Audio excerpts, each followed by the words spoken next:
कटार मदन लाल ईंट से ईंट बजा देंगे, ठगों का राज मिटा देंगे, ईंट से ईंट बजा देंगे, ठगों का जो अधिकारी न्यायी है वही हमारा भाई है, जो अधिकारी न्यायी है वही हमारा भाई है। दुश्मन खोर दलालों की नाक काट लो सालों की, दुश्मन खोर दलालों की नाक काट लो सालों की। पैसा हमारा आपका नहीं किसी के बाप का, भुगतान करो या सत्ता छोड़ो, हर बेईमाना भारत छोड़ो।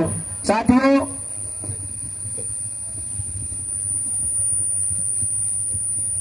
अब वो घड़ी आ गई है जिसका हम सभी लोग बेसब्री से इंतजार कर रहे थे। तो आपके समक्ष संगठन के संयोजक श्री मदन लाल आजाद जी उपस्थित हो रहे हैं।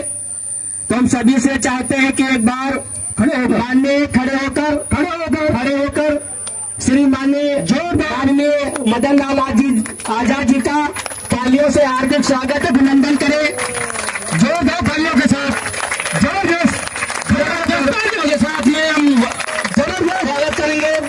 और हमारे राष्ट्रीय संयोजक जी हमें अपने विचारों से हम सभी को अभिशंसित करें। माननीय मदन लाल जी।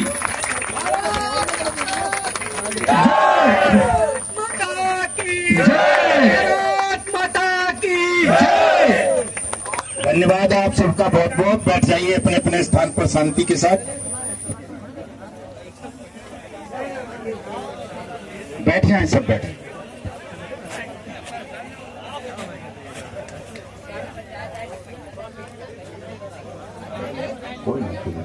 जो जहां है बैठ जाएं। तो साथियों, वो बाबा तुलसीदास ने एक बहुत अच्छी सी बात कही है, स्तुति की है जनता की। उसी से मैं शुरू करता हूं अपने वक्तव्य की कि सिया राम मैं सब जग जानी, करहूं प्रणाम जोर जुग पानी। तो आप सबको, आपकी इस बाराबंकी की धरती को मेरा बहुत बहुत नमन प्रणाम, धन्यवाद आपका, आभार सबका कि लगातार 206 दिन से आप लोग अपनी वीरता का, साहस का परिचय देते हुए इस संघर्ष को लगातार जारी रखे हुए हैं। इसके लिए आप सब बधाई के पात्र हैं, नमन के योग्य हैं। चूंकि हमारे राष्ट्रीय अध्यक्ष ने, हमारे राष्ट्रीय महामंत्री जी ने, प्रदेश अध्यक्ष ने, मंडल प्रभारी जी ने, जिला संरक्षक साहब ने, अध्यक्ष महोदय ने और मैडम ने तमाम चीजें आपको बता दी हैं, एक्ट के बारे में, कानून के बारे में, भुगतान के बारे में, और बड़ा विस्तार से बताया है। तो मेरे लिए कहने को कुछ ज्यादा छोड़ा नहीं है शेष तो मैं कुछ कहूं, लेकिन कुछ बातें फिर भी कहनी पड़ेंगी। तो साथियों, मैं केवल सत्ता को चेतावनी देना चाहता हूं।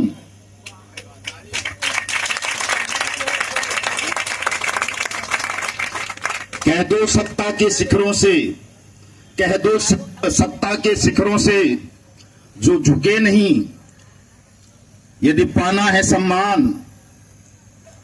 कह दो सत्ता के शिखरों से यदि पाना है सम्मान, तो झुक जाओ वर्ड्स एक्ट के सम्मान में, कर दो सबका भुगतान, कर दो सबका भुगतान। अगर आपका भुगतान नहीं हुआ साथियों, तो इस सत्ता को मिट्टी में मिलना होगा, ये तय है। देश के 42 करोड़ से ज्यादा ठगी पीड़ितों को, 2 करोड़ से ज्यादा एजेंट साथियों को द्रौपदी समझ रखा है सत्ता में बैठे हुए लोगों ने, और जो सत्ता के विपक्ष में बैठे हैं उन्होंने भी।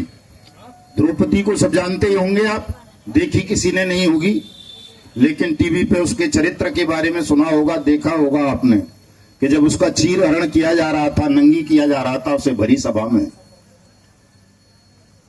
तो सबसे पुकार लगा रही थी, पिता मैं आप बचा लो, गुरु द्रोणाचार्य आप बचा लो, महाराज आप बचा लो, आप तो लाज रखो, मैं आपकी कुलवधू हूं, पुत्र वधू हूं। सबकी तरफ भूखी प्यासी आंखों से रोती हुई देख रही थी, लेकिन ना सत्ता, ना उस सत्ता के विपक्ष में बैठे हुए लोग, कोई उसकी रक्षा नहीं कर रहा था, कोई मदद नहीं कर रहा था, और लगातार वो दुष्ट दुशासन उसका चीर हरण करता हुआ जा रहा था। कपड़े उतारी लिए थे लगभग सारे, अंतिम वस्त्र उसके जिस्म पर रह गए थे, और जब उसे लगा कि ना पति बचाएगा, न पितामह बचाएगा, न राजा बचाएगा, न कोई संस्कार बचाएगा, न धर्म बचाएगा, तो उसने बड़े आर्त भाव से भगवान श्री कृष्ण को पुकारा कि हे माधव, आओ और मेरी लाज बचाओ, तुम्हारे अलावा कोई नहीं रहा है दुनिया में। तो भगवान आए और उन्होंने आते ही उसका चीर बढ़ा दिया, नहीं होने दिया नंगी सभा में, उसकी इज्जत आबरू नहीं लुटने दी। तो आप सब भी निश्चिंत रहें, देश के तमाम ठगी पीड़ित जमाकर्ता एजेंट साथी, कि आपकी भी लाज डूबने नहीं दी जाएगी, आपका चीरहरण होने नहीं दिया जाएगा, सबको सुरक्षा सम्मान मिलेगा, भुगतान होगा, सबका होगा। और यदि नहीं किया तो मैं आज बाराबंकी की धरती पर आया हुआ हूं। वैसे मैं ये बात सभी जगह बोलता हूं, इस सत्ता का सर्वनाश कर देंगे, मिट्टी में मिला देंगे, और सबको, पूरे देश के पॉलिटिकल सिस्टम को, माफिया को, जो आपकी पीड़ा को ध्यान नहीं दे रहा है, मौन हो गया है, एक शब्द ना राहुल गांधी बोलता है, ना अखिलेश बोलता है आपके पक्ष में, न मायावती बोलती है, मोदी और योगी तो बोलेंगे ही क्यों, चूंकि वो तो सत्ता के अहंकार में डूबे हुए हैं। कोई भी नहीं बोलता पूरे देश में, राजनेता जिनको बोलना चाहिए आपके लिए। वही हालत है जो मैं भी बता रहा था कि न पितामह बोल रहा था, न कर्ण बोल रहा था, न द्रोणाचार्य बोल रहा था, कोई नहीं बोल रहा था। वही स्थिति से मैं तो केवल मोदी या योगी को नहीं, ये जितना भी देश का पॉलिटिकल सिस्टम है, राजनीतिक माफिया है जो ठगों के पक्ष में खड़े हुए हैं, उन सबको मिट्टी में मिलाने का काम आपको करना होगा, बिना किसी द्वेष भाव के, बिना किसी मोह माया के। तब जाकर के कहीं आप सबके साथ न्याय होगा, देश ठगमुक्त बेईमान रहित राष्ट्र राज्य के रूप में स्थापित होगा, और धर्म की भी स्थापना होगी इस देश में। चूंकि परमात्मा किसी न किसी को नियत करते हैं, चयनित करते हैं, निमित्त बनाते हैं अपने धर्म की स्थापना के लिए। वो मुझे ऐसा लगता है कि शायद आप लोगों को बना लिया है सबको, इसलिए कोई आपकी बात सुनना नहीं चाहता, कोई आप पर रहम नहीं करना चाहता, कोई उन कानूनों को लागू नहीं करना चाहता जिन कानूनों में आपके भुगतान की, सुरक्षा सम्मान की गारंटी दी गई है। इसलिए आप लोग भी अपनी मन स्थिति को मजबूत करें, तनाव से, अवसाद से, चिंताओं से बाहर आएं, कि जो ईश्वर ने, विधाता ने आपके माध्यम से तय कर रखा है, उसे कोई रोक नहीं पाएगा, वो होना ही है। हम लाख रो लें, लाख खुशी मना लें, लेकिन जो परमपिता परमेश्वर ने तय कर दिया है एक नियति, वो होनी है। इसलिए उस नियति को स्वीकार करो सब लोग, और लड़ने की तैयारी करो कि इस पूरे बेईमान सिस्टम से, ठग साम्राज्य से हमको लड़ना है।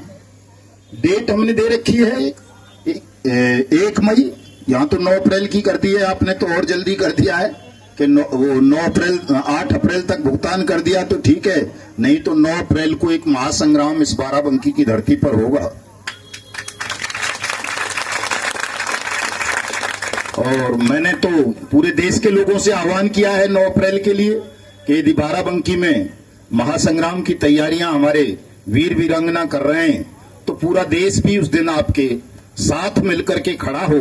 जो लोग देश भर से बाराबंकी आ सकते हैं वो बाराबंकी आए, आपकी ताकत बने, और जो लोग बाराबंकी नहीं आ सकते वो अपने अपने क्षेत्रों में भी उसी तरह के कार्यक्रम का आयोजन करेंगे जैसा बाराबंकी में आप सब करेंगे। वो क्या बोलते हैं इसको, थाली, बेला, ढोलक, मजार, मजीरा, सारंगी, जो भी ढक्कन ढुकन, जो भी आपके पास वाद्य यंत्र हों, और कुछ नहीं होगा तो ताली तो होंगी ज्यादातर लोगों के पास, तालियां बजाएं जोरदार ढंग से, देश के शासन में बैठे हुए लोगों को जगाएं, जिन लोगों का धर्म था, उत्तरदायित्व था आपको बचाना, और वो मौन हो गए, उन हरामियों को भी जगाएं और अपने सहयोगियों को भी जगाएं, ताकि पूरा देश एकजुट होकर आपके समर्थन में, आपके पक्ष में खड़ा हो। और जब पूरा देश खड़ा होगा तो ये शासन प्रशासन में बैठे हुए आपके नौकरों के कलेजे फट जाएंगे, उन्होंने लगेगा कि आज देश जाग गया है। और जब देश जाग गया है तो भुगतान कर दो, नहीं तो वो जो पागल कहता है कि मिट्टी में मिला देंगे पूरे पॉलिटिकल सिस्टम को कहीं सच में ये भूखे प्यासे शोषित पीड़ित लोग हमें मिट्टी में ना मिला दें। तो इसकी तैयारी कीजिए और 1 मई से लेकर 21 मई तक का बाकायदा हम लिखित में देंगे। 9 अप्रैल को जो भी देश भर में ज्ञापन दिए जाएंगे उनमें लिखित सूचना शासन प्रशासन को दी जाएगी कि जल्दी से आप सबका भुगतान करें, सुरक्षा सम्मान की गारंटी प्रदान करें आपको, और नहीं करेंगे तो 1 मई 2025 को जो अंतर्राष्ट्रीय मजदूर दिवस भी होता है, बड़ा पवित्र दिन होता है, क्रांति का दिन होता है। पहली क्रांति दुनिया के इतिहास में 1 मई को ही हुई थी। तो उसी दिन को हमने भी चुना है उस महान क्रांति के लिए जो हिंदुस्तान में हुई नहीं कभी 5,000 साढ़े 5,000 साल से। ठगों के खिलाफ कोई क्रांति नहीं हुई है, ठगी राज करते आ रहे हैं। कुछ दिन ठगों का राज खत्म हो गया था महाभारत के अंत के बाद, लेकिन उसके बाद फिर धीरे धीरे ठगों का ही राज देश में चलता रहा और लगातार ठग देश को खोखला करते रहे, खून पीते रहे उन लोगों का जो मेहनत से पैसा कमाते थे, इज्जत कमाते थे। तो ऐसे लोगों का अंत का समय हमने निश्चित कर दिया है कि 1 मई से लेकर 21 मई तक भारत की संसद की, चूंकि वही लोकतंत्र का मंदिर है, वहीं से ये कानून बने हैं सारे के सारे जो आपके पक्ष के लिए बनाए गए हैं। तो सबसे पहले उस संसद की धुलाई करनी है, ठीक से उसको पवित्र करना है। आप सब अपने अपने क्षेत्रों की पावन नदियों का जल लेकर के दिल्ली पहुंचेंगे 1 मई को। सबसे पहले संसद को धोएंगे बढ़िया से, और कोई सांसद या मंत्री या प्रधानमंत्री मिल जाए तो उनको भी स्नान करा देंगे उन नदियों के पवित्र जल में, ताकि उनकी मरी हुई आत्मा जाग सके, उनके अंदर देशभक्ति की भावना पैदा हो सके, सत्य और न्याय के प्रति उनके मन में समर्पण का भाव पैदा हो सके। ये काम हम करेंगे। और अगर वो फिर भी सत्य, न्याय, कानून और लोकतंत्र के समक्ष समर्पण नहीं करेंगे तो उनकी स्थिति हम बहुत भयावह करेंगे। जैसे बांग्लादेश के लोगों ने अपनी ठग प्रधानमंत्री को देश छोड़ने के लिए विवश कर दिया, सत्ता छोड़ने के लिए विवश कर दिया, उससे भयावह हालात हिंदुस्तान में होंगे साथियों, आप देखना। वो बांग्लादेश के लोग तो अच्छे रहे होंगे जिन्होंने अपनी प्रधानमंत्री को भागने के लिए हवाई जहाज उपलब्ध करा दिया कि तू जा, भाग जा, हिंदुस्तान चली जा। हम भागने नहीं देंगे किसी भी ठग को और बेईमान को। बल्कि जो विदेशों में भाग चुके हैं, क्या नाम है इसका, समीर अग्रवाल, सागा ग्रुप का जो चेयरमैन है, जो दुबई भाग के बैठे हैं, राशिद नसीम जैसे, समीर अग्रवाल जैसे, उनको भी जहां भी छुप गए हैं, वो दुबई छुपे हैं या किसी टैक्स हेवन देश में जाके छुपे हैं, या भले ही वो अमेरिका और ब्रिटेन में बैठे हों ताकतवर लोगों की शरण में, उनको वहां से भी घसीटते हुए बलपूर्वक हिंदुस्तान ले आएंगे। उनकी अंतिम सांसें जेल के सीखचों के पीछे तय करेंगे। और हिंदुस्तान का जो कानून है BNS 2023 की धारा 111 जो ठगों को, बेईमानों को सजाए मौत का प्रावधान करती है, उस धारा का सख्ती के साथ क्रियान्वयन करेंगे और प्रत्येक ठग और बेईमान की मौत सुनिश्चित करेंगे, सजाए मौत देंगे उनको।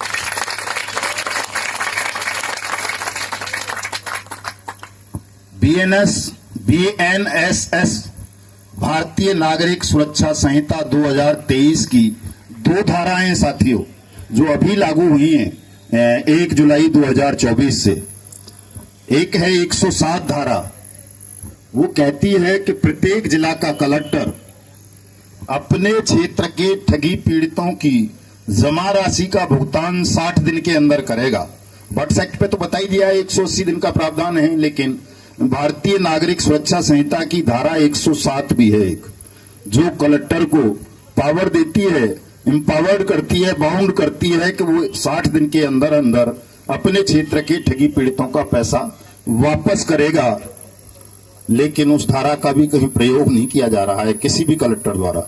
एक और धारा है इसी कानून की 395, उस 395 धारा में ये प्रोविजन किया गया है कि जैसे कई लोग कहते हैं कि साहब वो सारा माल लेके समीर अग्रवाल भाग गया, ऐसे कई भागे हैं कि उन्होंने हिंदुस्तान में कहीं प्रॉपर्टी नहीं बनाई है, सारा जो है बिटकॉइन, क्रिप्टो वगैरह में इन्वेस्ट किया और वो सब विदेशों से संचालित होता है। तो ऐसी स्थिति में लोगों का पैसा कैसे वापस होगा, उसी के लिए धारा 395 बनाई गई है भारतीय नागरिक सुरक्षा संहिता 2023 में, और उसमें भी कलेक्टर को, एसडीएम को, डिस्ट्रिक्ट कोर्ट को, इनको सबको एम्पावर्ड किया गया है कि यदि कोई गंभीर अपराध के पीड़ित लोग हैं, ठगी गंभीर अपराध है, सजाए मौत तक की व्यवस्था है इसमें, ठगी के उसमें, तो ऐसे गंभीर अपराध के पीड़ितों को मुआवजा, उनके नुकसान की भरपाई करने की ड्यूटी जिला कलेक्टर, अदालत, डिस्ट्रिक्ट की, क्षेत्र का एसडीएम और तहसीलदार की है। उस धारा का प्रयोग भी ठगी पीड़ितों के लिए नहीं किया जा रहा है। बट्स एक्ट तो कहता ही है कि 2 से 3 गुना पैसा सरकार देगी, 180 दिन में देगी ठगी पीड़ितों का, उसकी भी कोई अनुपालना नहीं हो रही है।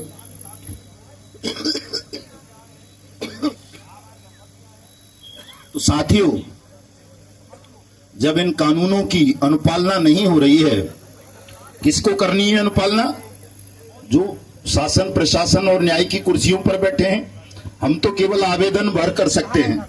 हमारा कर्म तो इतना सही है ना कि हम आवेदन करें, सरकार के पास बताएं उन्हें कि हमारे साथ ये ठगी की घटना हुई है, हमारा इतना नुकसान हुआ है और आप इन कानूनों के अंतर्गत हमारा पैसा वापस करो।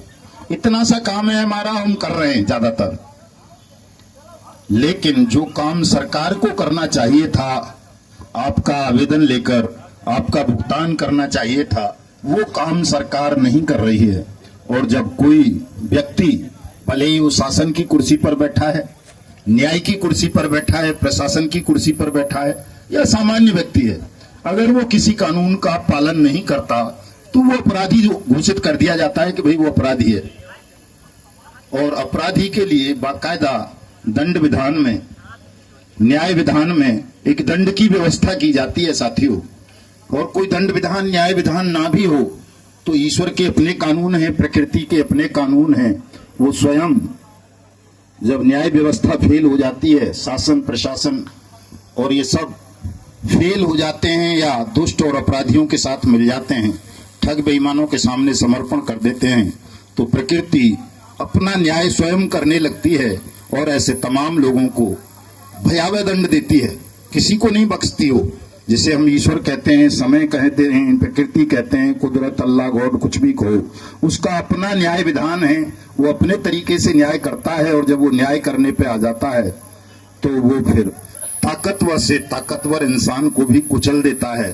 तो इसलिए कोई अगर इस अहंकार में है, शासन में बैठकर उसे लगता है कि मैं डीएम हो गया, एसपी हो गया, सीएम हो गया, प्रधानमंत्री हो गया, नेता प्रतिपक्ष हो गया, तो मेरा कोई कुछ बिगाड़ नहीं पाएगा, या मुझे संविधान ने इतनी मजबूती सुरक्षा दे दी है कि मेरे खिलाफ कहीं कुछ होगा ही नहीं, तो मैं उनको बताना चाहता हूं कि कोई भी संविधान, कोई भी कानून, कोई भी सेना, कोई भी फौज किसी अपराधी को सदा सुरक्षा कवच प्रदान नहीं कर पाती। उसे मरना होता है अगर उस अन्याय के पक्ष में खड़ा हो।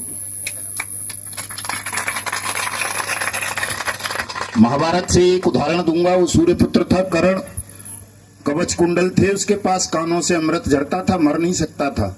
उसका जो कवच था उसे इंद्र का वज्र भी तोड़ नहीं सकता था, इतना मजबूत था। लेकिन वो अन्याय के पक्ष में खड़ा था, अन्याय का समर्थन कर रहा था, तो ना कवच रह पाया, ना कुंडल रह पाए, ना अमृत बरस पाया, ना कुछ, अंत में उसे मरना पड़ा। तो इस बात को तमाम लोगों को ध्यान रखना चाहिए कि जो भी ठग और बेईमानों के पक्ष में खड़े हैं, भले ही वो कोई प्रधानमंत्री हो, मुख्यमंत्री हो, डीएम हो, एसपी हो, या कोई गुंडा हो, माफिया हो, या कोई और हो, अगर वो ठग और बेईमानों का, अपराधियों का समर्थन करेंगे, संरक्षण करेंगे और ये सोचेंगे कि हम उन्हें बचा लेंगे, तो कोई बचा नहीं पाएगा, उल्टा अपना अंत सुनिश्चित करा लेंगे। इसलिए भलाई इसी में है। हम नहीं चाहते कि दुनिया के सबसे बड़े लोकतंत्र पर कोई कीचड़ उछले, दुनिया जो है ये कहे कि ये वैसे ही बकलोली करता फिरता था 56 इंची सीने वाला कि हिंदुस्तान यूं है, यूं है, यूं है। वहां तो 42 करोड़ लोगों को ठग लिया गया इसी के संरक्षण में। तो इसका भी अपमान हम नहीं चाहते। हम चाहते हैं कि सम्मान बचा रहे सबका, और वो नौबत ना आए कि हिंदुस्तान को क्रांति के लिए मजबूर होना पड़े 1 मई से लेकर 21 मई तक। तो आप सब लोग कोई भी अपने मन में ये संदेह बिल्कुल ना करें कि साहब पैसा नहीं मिलेगा। सबका पैसा मिलेगा, 2 से 3 गुना ही मिलेगा, ये तय है, ये लिखित गारंटी है। कोई वैसे ही नहीं कि साहब कोई वैसे ही सभा में प्रधानमंत्री ने कह दिया हो कि साहब 15 लाख दे दूंगा प्रधानमंत्री बन गया, तो ऐसा नहीं है। बाकायदा लिखित गारंटी दी गई है कानून में आपको 2 से 3 गुना पैसा मिलने की, ये मिलेगा। थोड़ा सा जो आपको या हमको लगता है कि साहब हमारा जनमत ज्यादा नहीं हुआ है, अभी लोग जागरूक नहीं हुए हैं, मांग नहीं रहे उतनी ताकत से, तो हर चीज का एक समय तय होता है साथियों। अभी लोगों के दिमाग में गलतफहमी है, वो विभाजित हैं आपस में। बहुत जल्दी वो दिन आ जाएगा जिस दिन तमाम लोग एकजुट हो जाएंगे, जाग जाएंगे, इस कानून के विषय में जान जाएंगे। और जिस दिन ऐसा हुआ कि करोड़ों लोग इस कानून को जान गए, एकजुट हो गए, तो उन करोड़ों लोगों की आवाज इतनी विस्फोटक, इतनी शक्तिशाली बन जाएगी कि अगर फूंक भी मार दी ना मिलके आपने, तो हजारों मोदी, हजारों योगी, हजारों राहुल गांधी, हजारों अखिलेश यादव, हजारों मायावती और हजारों एसपी-डीएम हवा में उड़ते हुए नजर आएंगे। करोड़ों लोगों की भूख में इतनी जबरदस्त ताकत होती है। आप सब विराट रूप धारण कर लोगे। वो भगवान श्री कृष्ण का होता है ना विराट रूप, वो ऐसे नहीं होता। वो जनमत जब पैदा हो जाता है तो आप ही सब श्री कृष्ण बन जाओगे, आप ही राम बन जाओगे, आप ही मोहम्मद बन जाओगे, आप ही यीशु बन जाओगे, और आप ही वो क्रांतिकारी बन जाओगे जो इस अन्यायी व्यवस्था को ध्वस्त कर दोगे, मिट्टी में मिला दोगे। तो बिल्कुल भी भयभीत नहीं होना है किसी को भी, क्योंकि आप न्याय की, सत्य की लड़ाई लड़ रहे हो। सब अन्याय की लड़ाई नहीं है ये कोई, साहब आप हार जाओगे। आप न्याय की लड़ाई लड़ रहे हो, और जो न्याय के पक्ष में लड़ता है उसकी तो सदा जीत हुई है, चाहे वो कितना भी कमजोर से कमजोर हो। चींटी भी अगर न्याय के लिए लड़ती है तो उसको न्याय देने की गारंटी परमात्मा की होती है। तो निश्चित रूप से आप सबको भी न्याय मिलेगा। तो ये तो सोचना ही मत साहब का पैसा नहीं मिलेगा, न्याय मिलेगा, पैसा मिलेगा, सुरक्षा, सम्मान मिलेगा। और भयमुक्त होकर के अपने इस आंदोलन को तमाम लोग आगे बढ़ाओ। बहुत जल्दी, बहुत लंबा समय नहीं रहा है, बमुश्किल 2 महीने हैं। 2 महीने के अंतर्गत सबका पैसा वापस मिलेगा, और जो भी आप सबने अपना सम्मान, घर, परिवार खोया है वो आप सबको वापस मिलेगा। मुझे पता है 5 लाख से ज्यादा लोगों ने आत्महत्याएं करी हैं ठगी प्रकरणों का शिकार बन जाने के कारण। हजारों सैनिकों ने आत्महत्याएं कर ली हैं, और करोड़ों ऐसे हैं एजेंट और निवेशक जो अपना मानसिक संतुलन खो बैठे हैं, डिप्रेशन का शिकार हो गए हैं, एंजाइटी में जी रहे हैं, इतने गहरे अवसाद में चले गए हैं कि उन्हें यही नहीं पता कि हम कर क्या रहे हैं, सत्य क्या है, झूठ क्या है। इतना भयावह तनाव इस सत्ता ने, ठगों ने, बेईमानों ने करोड़ों नागरिकों को दे दिया है साथियों। तो अब आप सब इस तनाव से, इस अवसाद से बाहर आ जाओ, तमाम लोगों तक इस संदेश को पहुंचाओ, जागरूक करो कि भाई किसी को भी तनाव लेने की, डरने की आवश्यकता नहीं है। एक कानून बन गया है, कानून के साथ साथ एक संगठन खड़ा हो गया है आपको न्याय दिलाने के लिए। और जब संगठन खड़ा होता है तो ये तो वेद वाक्य है कि कलयुगी संघेन शक्ति, कलयुग में संघ ही शक्ति होगी, संगठन ही शक्ति होगी, संगठन ही ईश्वर बन जाएगा। तो आप सब इस वेद वाक्य पर भी यकीन करें, विश्वास करें। सबका मेहनत का डूबा हुआ पैसा वापस मिलेगा, सबको सुरक्षा, सम्मान मिलेगा। आपने इतने ध्यान से सबने मेरी बातों को सुना, इसके लिए आप सबका बहुत बहुत धन्यवाद, आभार। पुनः मैं आप सबको नमन करता हूं। 2 बजने वाले हो रहे होंगे शायद, है सीओ साहब आने वाले होंगे, नहीं आ रहे हैं अभी तो मैसेज भेज दें, पुलिस अधिकारी बुलाएं उनको यहाँ, या एडीएम फाइनेंस आ जाएं तो और ज्यादा अच्छी बात है, क्योंकि हमको भी रोज रोज समय नहीं मिल पाता यहाँ बाराबंकी आने का। एक बार उनसे चर्चा कर लें थोड़ी सी। तो क्या है,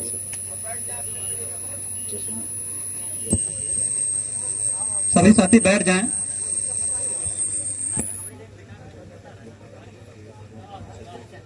कह दिए उनसे।